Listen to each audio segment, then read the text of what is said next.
आगे बढ़ते हैं। रेडियो में हिंदी में प्रस्तुत किए जाने वाले समाचारों को अंग्रेजी में भी पढ़ा जा सकता है। तो ऐसे समाचार जिनको रेडियो में हिंदी में प्रस्तुत किया जाता है, वही समाचार आप कह सकते हैं इंग्लिश में भी पढ़े जा सकते हैं। और ज़्यादातर होता है कि इंग्लिश जो रेडियो चैनल्स होते हैं वहाँ पे यही समाचार इंग्लिश में प्रदर्शित किए जाते हैं। टेलीविज़न में लिखित और मौखिक भाषा को दृश्य से जोड़ा जाता है। टेलीविज़न में क्या है, लिखा हुआ और बोला हुआ, मतलब लिखना और बोलना दोनों को एक साथ जोड़कर फोटो के साथ जोड़ के दिखाया जाता है, मतलब दृश्य के तौर पर दिखाया जाता है। यदि किसी मंत्री ने हिंदी भाषा में भाषण दिया तो हिंदी भाषा के साक्षरता दिया है, तो अंग्रेजी समाचारों में उच्चारित अंशों को भाषण के साथ अंग्रेजी में अनुदित कर स्क्रीन पर दिखाया जाता है। अब देखिए, आपने देखा होगा कई बार कोई बड़ा व्यक्ति इंग्लिश में अगर कोई वो दे रहा होता है, भाषण दे रहा होता है, वहीं साइड में एक पैलेट सा या आप कह सकते हैं स्क्रीन सी बनी होती है जिसमें वही भाषण हिंदी में भी लिखा आता है, ठीक है, जो वो व्यक्ति इंग्लिश में बोल रहा होता है। ऐसे व्यक्ति जिन्हों को इंग्लिश नहीं आती वो हिंदी समझ पाते हैं, उनके लिए इस प्रकार की सुविधा दी जाती है। वहीं पे अगर देखें कि कोई व्यक्ति हिंदी में दे रहा है, ठीक है, ऐसी जगह पे भाषण जहाँ पे ज़्यादातर लोगों को इंग्लिश काफ़ी अच्छे से आती है, तो वो क्या होगा, उसी के भाषण को फटाफट ट्रांसलेट करके किस में, इंग्लिश में ट्रांसलेट करके किस पे, डिस्प्ले पे दिखाया जाएगा। जनसंचार माध्यमों में पाठ की संप्रेक्षणीयता, स्वीकार्यता और विषयानुकूलता महत्वपूर्ण मुद्दा है, ठीक है। जनसंचार के माध्यम में जो पाठ, जो भी आप कह सकते हैं कंटेंट है, उसकी संप्रेक्षणता, स्वीकार्यता और विषयानुकूलता, ये क्या है, काफ़ी ज़्यादा इंपॉर्टेंट मुद्दा है। टीवी, रेडियो, समाचार पत्रों में अनुवाद पाठकों, दर्शकों को ध्यान में रखकर किया जाता है। जब टीवी, रेडियो, समाचार पत्र में जब अनुवाद किया जाता है तो पाठक या तो पढ़ने वालों को या तो दर्शक देखने वालों को ध्यान में रखकर किया जाता है। इसीलिए ऐसी शैली का प्रयोग किया जाता है जो बोधगम्य और सर्वमान्य हो, ठीक है। ऐसी शैली का प्रयोग किया जाता है बोधगम्य और सर्वमान्य। सर्वमान्य से मतलब है कि वो भाषा या वो शैली काफ़ी ज़्यादा लोगों में प्रचलित हो। समाचार पत्र और अनुवाद, हमारा नेक्स्ट टॉपिक है समाचार पत्र और अनुवाद में देखें तो समाचार पत्रों में प्रयुक्त होने वाली भाषा में समय के अनुसार काफ़ी परिवर्तन आया है। तो अगर आप देखेंगे पुराने समय में या फिर आप कह सकते हैं कुछ समय पहले तक की, 10-15 साल पहले तक के अगर समाचार पत्र देखेंगे तो उसमें आपको, और वर्तमान में जो समाचार पत्र है उनकी भाषा में आपको काफ़ी अंतर देखने को मिलेगा। सूचना और प्रौद्योगिकी के कारण, ठीक है, सूचना जो इन्फॉर्मेशन और प्रौद्योगिकी जो टेक्नोलॉजी है के कारण क्या हुआ, शब्दकोश में वृद्धि हुई है। शब्दकोश में क्या हुई है, शब्दों की जो है वो वृद्धि हुई है। इससे संबंधित शब्दों का प्रयोग भी समाचार पत्रों में आम होने लगा है। मतलब शब्दकोश से रिलेटेड जो शब्द हैं इनका भी आजकल इजीली यूज़ किया जाता है समाचार पत्रों में। अब देखिए, जैसे मूल पाठ जो ओरिजिनल है, the basic rate of mobile to mobile calls has been increased. Basic rate of mobile to mobile call has been increased. इसका अनुदित पाठ मतलब ट्रांसलेटेड वर्जन देखेंगे, मोबाइल से मोबाइल पर किए जाने वाली कॉल का बेसिक रेट बढ़ा दिया गया है। वहीं दूसरा एक मूल पाठ देखें जो कि इंग्लिश में लिखा गया है, उसके बाद ये वाला उसका ट्रांसलेटेड वर्जन हिंदी में। तो Reliance hiked prepaid calls rate by 33%। Reliance ने 33% महंगी की प्रीपेड कॉल्स दरें। तो इस प्रकार से क्या होता है कि जो इंग्लिश में होता है उसको हिंदी में ट्रांसलेट किया जाता है, और जो हिंदी में अवेलेबल होता है उसको इंग्लिश में ट्रांसलेट करके पेपर में लोगों तक पहुंचाया जाता है। समाचार पत्रों में सूचना प्रौद्योगिकी से संबंधित शब्दावली जैसे laptop, mobile, Photoshop, ID mail, fax, internet uploading, prepaid call, post call, online transaction, email, website का प्रयोग बिना किसी अनुवाद के किया जाता है। आप देखा होगा समाचार पत्रों में सूचना प्रौद्योगिकी ऐसी वस्तु है जो कि हमें सूचना प्रदान करती है, ठीक है। उनके लिए जो शब्द है, जैसे इंग्लिश में अगर हम लैपटॉप को लैपटॉप कहते हैं तो हिंदी में भी हम उसे लैपटॉप कहते हैं। कोई उसका हिंदी अनुवाद या फिर हिंदी में कोई उसका शब्द नहीं बनाया गया, ठीक है, जैसा वो है वैसे ही उसे यूज़ किया जाता है। लैपटॉप, मोबाइल, हम मोबाइल को इंग्लिश में भी मोबाइल ही लिखते हैं और हिंदी में भी हम इसको यहाँ पे मोबाइल ही लिखते हैं। तो समाचार पत्रों में इन शब्दों का क्या होता है, कोई आप कह सकते हैं अनुवाद नहीं किया जाता, इनको ट्रांसलेट नहीं किया जाता, जैसा है वैसा यूज़ किया जाता है। वैसे भी समाचार पत्रों में इंग्लिश भाषा का प्रयोग की प्रवृत्ति बढ़ती जा रही है, मतलब हिंदी प्लस इंग्लिश जो भाषा है उसकी प्रयोग की प्रवृत्ति बढ़ती जा रही है। इसको यहाँ देख सकते हैं, जैसे कि pending cases will be disposed of very soon. Pending केसों को जल्द ही लगेंगे पंख। तो ये जो पेंडिंग वर्ड है, ठीक है, पेंडिंग केस जो वर्ड है, ये कंबाइन, ये हिंदी में भी सेम लिखा गया और इंग्लिश में भी सेम लिखा गया है। अनुवाद सिद्धांत के अनुसार कोई भी लक्ष्य पाठ मूल पाठ के समतुल्य नहीं हो सकता, ठीक है। तो अनुवाद का जो सिद्धांत है, आप कह सकते हो, उसके अनुसार कोई भी लक्ष्य पाठ मतलब ट्रांसलेटेड वर्जन, मूल पाठ ओरिजिनल वर्जन के समतुल्य नहीं हो सकता, मतलब एकदम उसके बराबर नहीं हो सकता। अनुवादक को अनुवाद करते हुए कई बार कुछ जोड़ना, कुछ हटाना, कुछ छोड़ना और कुछ जोड़ना पड़ सकता है, ठीक है। तो जब अनुवादक जब अनुवाद का काम करता है, ट्रांसलेशन का जब प्रोसेस करता है, तो हो सकता है वो कंटेंट में से, ओरिजिनल कंटेंट में से ट्रांसलेशन के टाइम जब हम ट्रांसलेट करेंगे तो कुछ हिस्से को हटा दे और कुछ हिस्से को जोड़ दे, ताकि जो आप कह सकते हैं मूल आंसर है वो बना रहे। परंतु लेखक के संदेश व मंतव्य को बनाए रखना पड़ता है।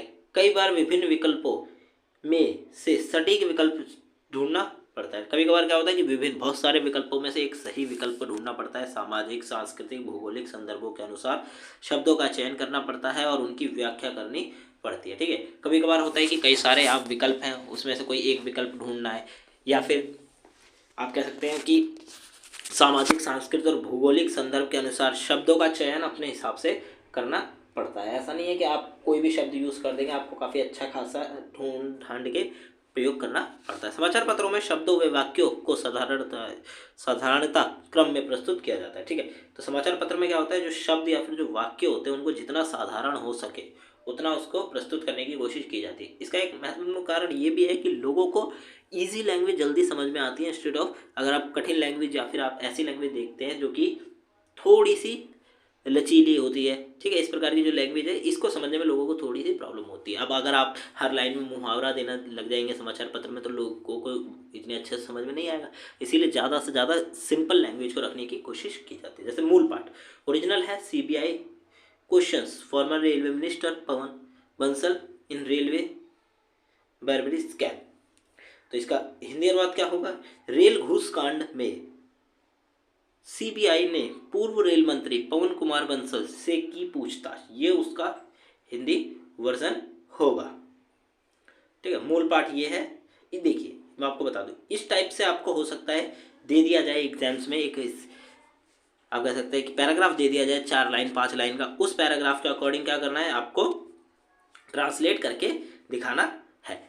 ये नहीं है कि ये वाले पैराग्राफ आ जाएंगे, आपको कोई सा भी पैराग्राफ उठा के दे दिया जाएगा 4 से 5 लाइन या फिर उससे ज़्यादा का, आपको सिंपली उसको ट्रांसलेट करना होगा। तो आप उसको पढ़िए 1 से 2 बार, ठीक है, और उसको अपने शब्दों में हिंदी में ट्रांसलेट करके रख दीजिए, जितना ज़्यादा ईजी लैंग्वेज में हो सके, ठीक है। आप ये देख सकते हैं, ये उसके वो है। अब बात करें टीवी और अनुवाद की। टीवी के क्षेत्र में अनुवाद, टेलीविजन में 2 तरह के अनुवाद महत्वपूर्ण हैं, ध्वनियंत्रण और उपशीर्षक लेखन। टेलीविजन समाचार शीर्षकों में लिखित और उच्चारित दोनों रूप प्रस्तुत करता है, ठीक है। टेलीविजन में जो समाचार है वो शीर्षक के लिखित मतलब लिखा हुआ भी और उच्चारित उच्चारण करने वाले दोनों रूपों को प्रस्तुत करता है। DD न्यूज़ चैनल पर अंग्रेजी और हिंदी दोनों भाषाओं में शीर्षक के स्क्रॉल चलता रहता है। तो आपने देखा होगा जो DD न्यूज़ चैनल है, ठीक है, दूरदर्शन का जो न्यूज़ चैनल है, उसमें देखा होगा कि आपको हिंदी और इंग्लिश में दोनों में चैनल के नीचे यहाँ पे न्यूज़ जो चलती रहती है वो हिंदी में भी चलती रहती है और इंग्लिश में भी चलती रहती है, एक के बाद एक। तो ये क्या होता है, यहाँ पे दिखाया जा रहा है लोगों को स्क्रॉल बार के थ्रू हिंदी और इंग्लिश में समाचारों को भी हिंदी और अंग्रेजी में लगातार प्रस्तुत किया जाता है। जो व्यक्ति वहाँ पे एंकर होता है वो समाचार को हिंदी और इंग्लिश दोनों भाषाओं में अलग अलग समय पर या फिर अलग अलग एंकर उसे प्रस्तुत करते हैं। अंग्रेजी हिंदी खबरों में साउंड बाइट को अनुवाद पर स्क्रीन पर फ्लैश किया जाता है।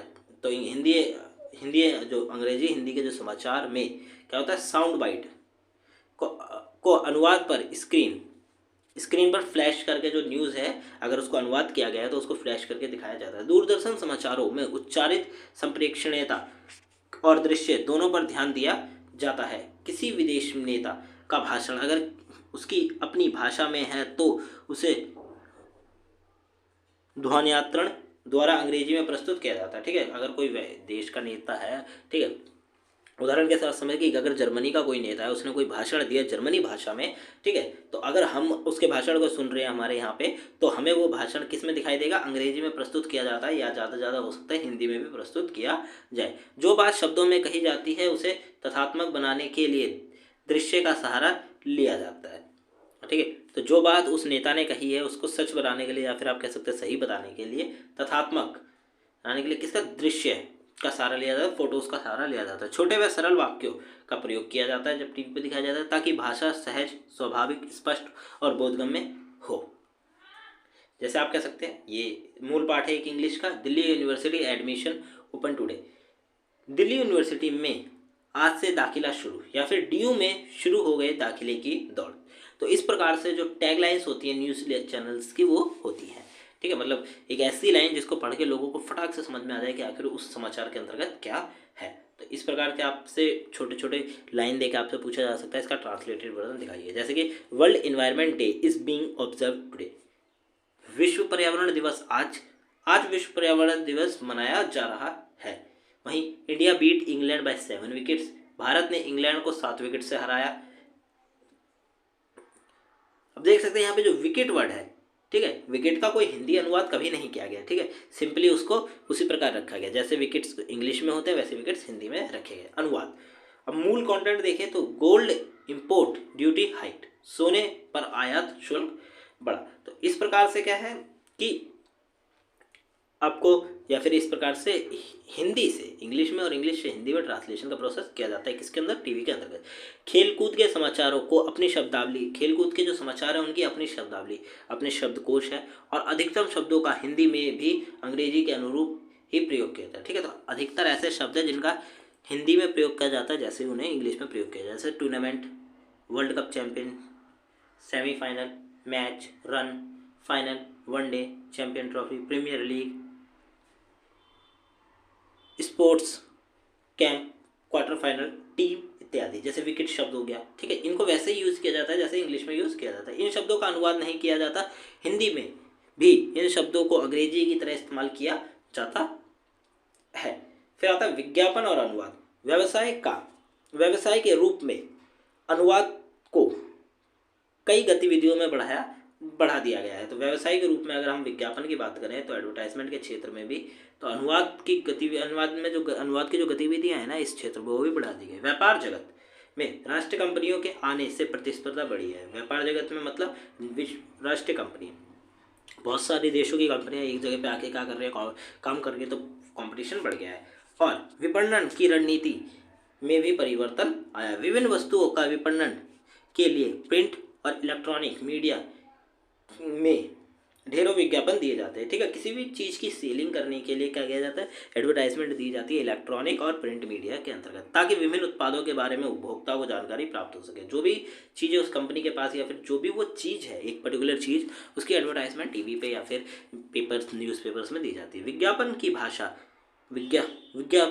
विज्ञापति वस्तु के अनुसार अपने को ढालती है। विज्ञापन की जो भाषा है उस वस्तु के अकॉर्डिंग ढलती है। विज्ञापनों में हिंदी अंग्रेजी कोड मिश्रण का प्रयोग किया जाता है ताकि अधिक से अधिक लोग इसका प्रभाव उठा सकें। तो जब विज्ञापन में लिखा जाता है तो हिंदी और इंग्लिश के कुछ मिक्स कोड्स हैं उनका प्रयोग किया जाता है ताकि विज्ञापन पढ़ने वाले लोग अधिक से अधिक उसे समझ सकें। टेलीविज़न के विज्ञापन में उत्पाद को सुंदर चित्र को गीत, संगीत, लय, ताल में बाध्य करके प्रस्तुत किया जाता है और लंबे समय तक दर्शकों या श्रोताओं के दिल और दिमाग पर छाया रहता है, ठीक है। आपने देखा होगा जब टीवी पे कोई ऐड आता है तो उस एडवर्टाइजमेंट में आपको गाना, हल्का पीछे बैकग्राउंड में गाना सुनने को मिल जाता है, संगीत मिल जाता है, लय, ताल, ठीक है, इस प्रकार की चीज़ें मिल जाती है ताकि वो व्यक्ति जो सुन रहा है या जो टीवी पे वो समाचार देख रहा है उसके दिमाग में लंबे टाइम तक बनी रहे। जैसे मैंगो फ्रूटी, फ्रेश और जूसी, दिमाग रहे कूल, गर्मी जाओ भूल, ये एक प्रकार से क्या है, लाइन सी बन गई है जो कि लोगों के मन में राइमिंग टाइप की बन गई है जो कि लोगों को लंबे टाइम ध्यान रखे। खा, क्लियर फॉर रियल, अब हुआ ना सचमुच साफ, ये हिंदी वर्जन हो गया उसके। योर नेचुरल चॉइस, आपका स्वाभाविक पसंद। ट्रस्ट गोदरेज, भरोसा, पूरा भरोसा। Add good taste, give good health, बढ़िया स्वाद, बढ़िया स्वास्थ्य। तो ये एक प्रकार से टैग लाइन्स हो गई किसी प्रोडक्ट की, जो कि लोग पढ़ते हैं और उसको लंबे समय तक याद रखते हैं। एक ही विज्ञापन में अंग्रेजी और हिंदी दोनों का अनुवाद एक साथ मिलता है, ठीक है। तो एक ही विज्ञापन है, उसका हिंदी में भी आपको मिल जाएगा, अंग्रेजी में मिल जाएगा, ताकि विज्ञापन अधिक से अधिक प्रभावी हो सके। जिन लोगों को हिंदी आती है वो हिंदी में विज्ञापन पढ़ के समझ जाएंगे, जिनको इंग्लिश आती है वो इंग्लिश में। विज्ञापन अनुवादक का यह दायित्व होता है कि वह जोड़ने और छोड़ने के चक्कर में मूल रूप के संदेश से दूर ना हटे। तो उस जो अनुवादक ट्रांसलेटर है उसका मेन काम क्या है कि जो वो वर्ड्स छोड़ देता है या जो वो जोड़ लेता है, उससे कहीं उसका जो मेन संदेश है उस प्रोडक्ट का कहीं वो तो ना छूट जाए, इसको ध्यान में रखना होता है।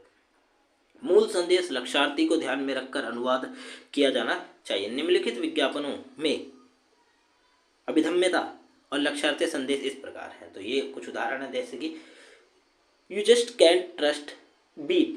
कैंट बीट बजाज, आज बजाज को परास्त नहीं कर सकते।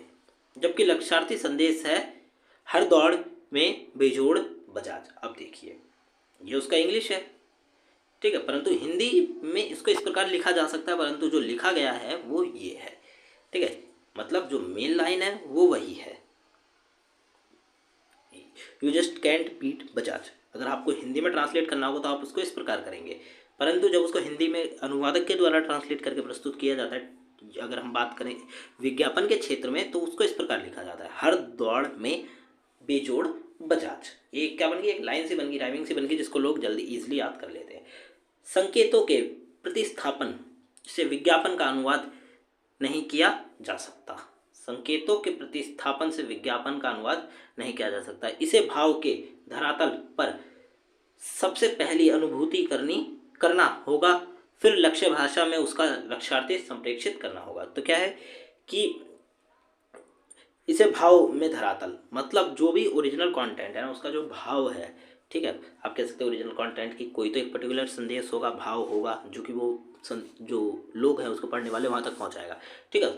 तो सबसे पहले उसकी अनुभूति करनी होगी और उसके बाद फिर हमें उसे लक्ष्य भाषा में क्या करना होगा, चेंज करना होगा। टेलीविज़न पर प्रसारित हिंदी विज्ञापन अब यह भी सिद्ध कर रहे हैं कि अंग्रेजी में प्रसारित विज्ञापन उन वस्तुओं के होते हैं जिनकी खपत अमीर वर्ग के लोगों में ही होती है। अब देखिए एक चीज़ ये भी दिखाई जा रही है टीवी पे कि जो आप कह सकते हैं जो भी विज्ञापन या एडवर्टाइजमेंट हिंदी में आते हैं वो ये दिखाने की कोशिश कर रहे हैं कि इंग्लिश में आने वाले जो विज्ञापन है उनकी खपत किनके द्वारा की जाती है, अमीर वर्ग के लोगों द्वारा की जाती है। विज्ञापन की भाषा एक अलग प्रयोग के परिदृश्य की मांग करती है। विज्ञापन की जो भाषा है एक अलग ही प्रकार के प्रयोग और परिदृश्य की मांग करती है। इसमें चयनित भाषा को लोचदार प्रयोग मिलता है, मतलब एक प्रकार से ऐसी भाषा जो कि लोग पढ़ें और सडनली उन्हें ध्यान में रह जाए, राइमिंग टाइप की भाषा का प्रयोग किया जाता है। विज्ञापन में भाव अनुवाद और अनुसर्जन के महत्व को नहीं भुलाया जा सकता। आप देखिए कुछ और उदाहरण है, जैसे bank you can bank upon, आपके भरोसे का बैंक, डबल एक्शन निखारो, दोहरा निखार रोज, चिक हेयर इज थिक हेयर, चिक है थिक है, यानी थिक है। तो ठीक है, तो ये क्या होगा, ये इसका इंग्लिश वर्जन है, यही उसका एक हिंदी वर्जन, जिसको लोग पढ़ेंगे और सडनली से उन्हें ये बात ध्यान में आ जाएगी, उनके बार बार मन में ये बात घूमती रहेगी। विज्ञापन में अंग्रेजी हिंदी कोड मिश्रण की तरह ही लिप्याणता का प्रयोग भी अधिक होने लगा है। हिंदी शब्दों का रोमन लिपि में लिखने की प्रवृत्ति उपभोक्ताओं का ध्यान आकर्षित करने के प्रयोग में लाई जाती है। अब क्या होता है, हिंदी शब्द जो है उनके रोमन में लिखने की जो प्रकृति है वो क्या करती है, ज़्यादातर लोगों को आकर्षित करती है अपनी तरफ।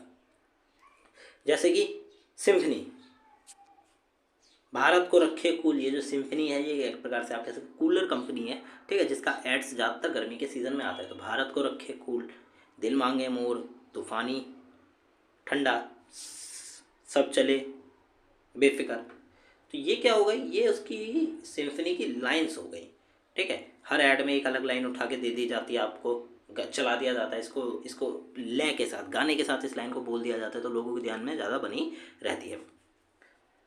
संचार के माध्यम की बात करें, अभी तक हमने ऊपर सारे माध्यमों की बात करी है, यहाँ पे हम थोड़ा और देख लें।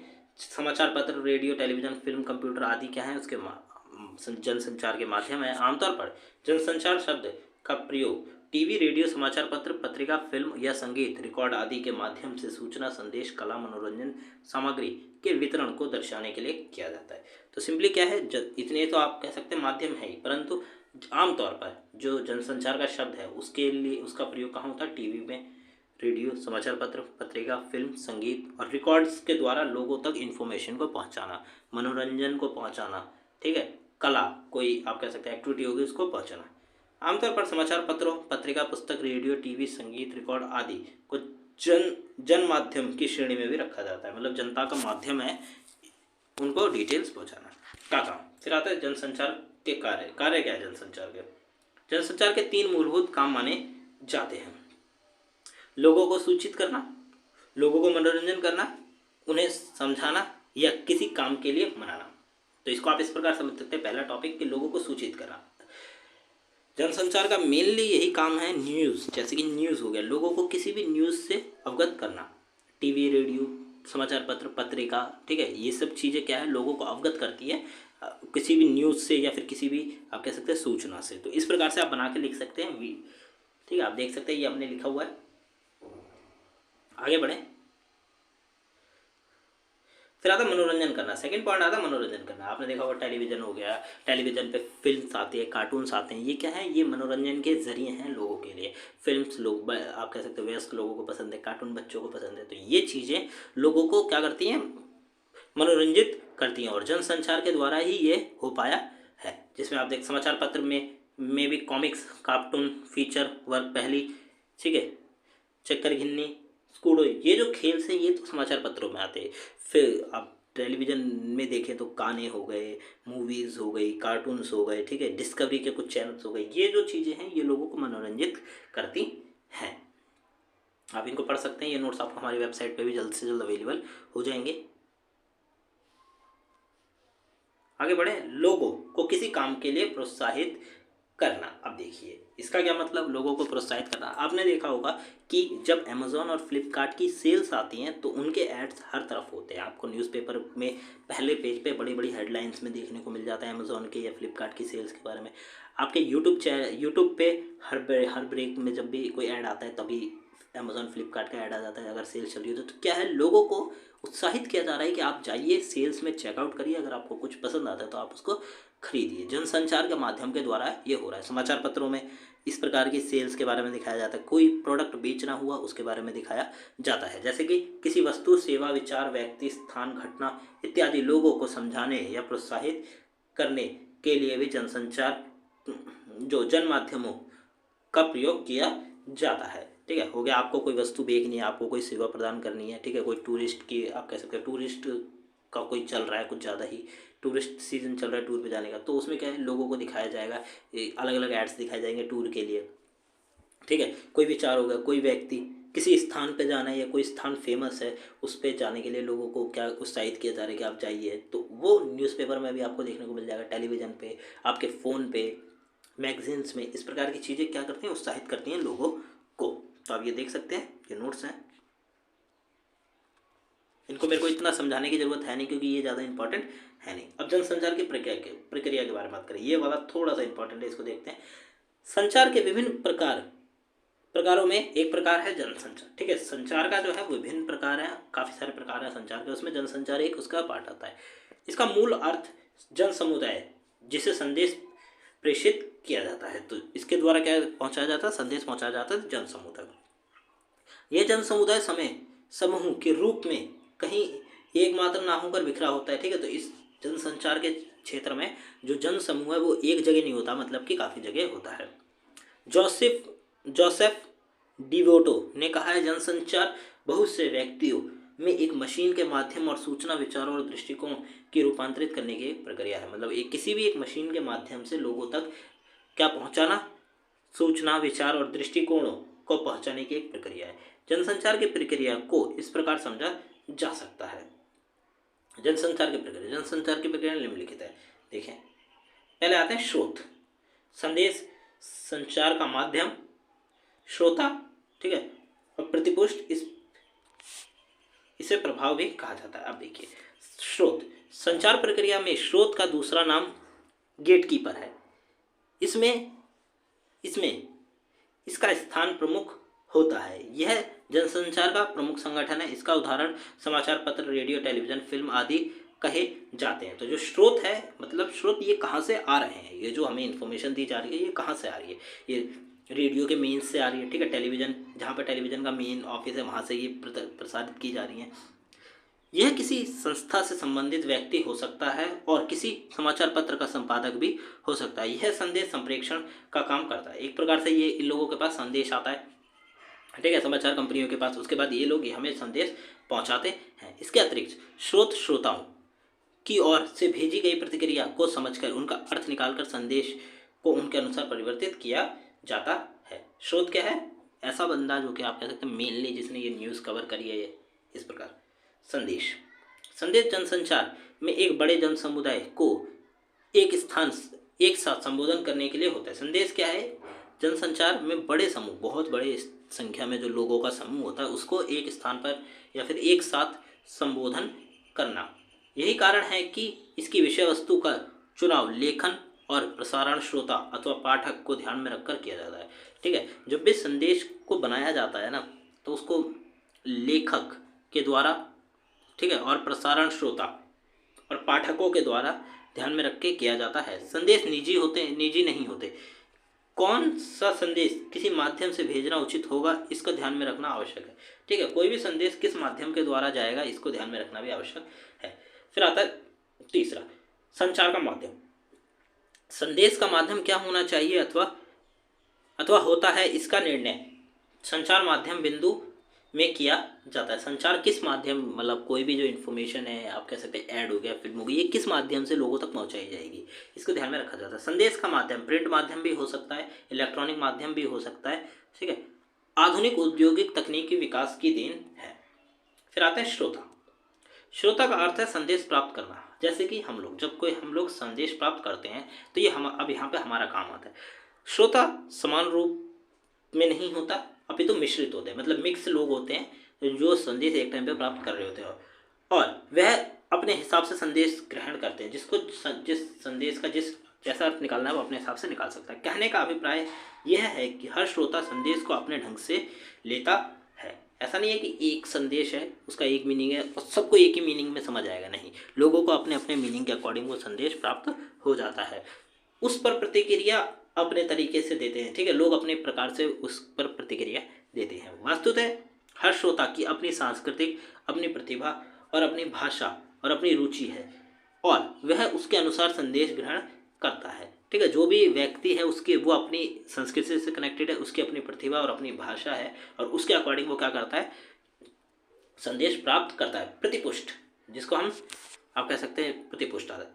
जनसंचार में सूचनाएं देने वाले और सूचनाएं प्राप्त करने वाले दोनों एक दूसरे से बहुत दूर होते हैं और उनके लिए प्रतिपुष्ट जारी करने का सीधा साधन नहीं है, ठीक है। तो क्या है, लोग बहुत दूर होते हैं, आपको जो टेलीविज़न कंपनीज है वो काफ़ी दूर बैठी हुई हैं, ठीक है, और साथ में जो लोग हैं वो भी काफ़ी दूर बैठे हुए हैं जो देख रहे हैं, तो उनके बीच में कनेक्शन बनाने के लिए, ठीक है, कोई प्रतिपुष्ट जारी नहीं किया जाता। इसीलिए जनसंचार में स्रोत तक प्रतिपुष्ट बहुत दूर से पहुँचते हैं और कई बार यह नगण्य होते हैं।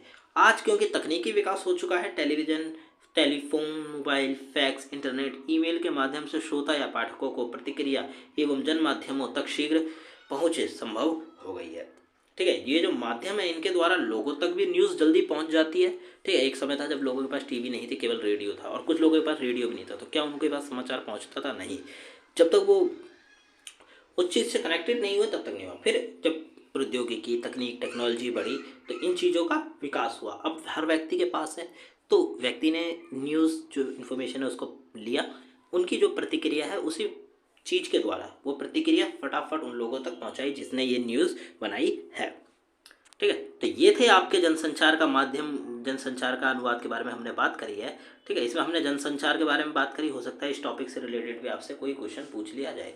अदरवाइज आपको ट्रांसलेशन के लिए कंटेंट दिया जाएगा तो आपको उसका ट्रांसलेट करके दिखाना होगा। तो ये थी आपकी आज की वीडियो थोड़ी सी लॉन्ग हो गई बिकॉज इस चैप्टर में कंटेंट ज़्यादा है, परंतु आने वाले जो 3 चैप्टर्स हैं उनमें कंटेंट ज़्यादा नहीं है, तो वीडियो ज़्यादा लंबी नहीं होगी। एक ही पार्ट में हम जल्द से जल्द कवर करने की कोशिश करेंगे। वीडियो आज की आपको कैसी लगी आप हमें जरूर बताएं। वीडियो अच्छी लगी तो प्लीज़ वीडियो को लाइक करें, चैनल को सब्सक्राइब करें, जितना हो सके वीडियो को शेयर करें। डिस्क्रिप्शन बॉक्स में लिंक दिया गया है हमारे टेलीग्राम का, इंस्टाग्राम का और हमारी वेबसाइट का। वेबसाइट पे भी हम नोट्स अवेलेबल कर रहे हैं, आप वहाँ से भी नोट्स की स्टडी कर सकते हैं। जितना जल्द हो सकेगा हम वहाँ पे भी नोट्स आपको प्रोवाइड करेंगे। तो मिलते हैं अगली वीडियो में। Thanks for visiting on my channel guys.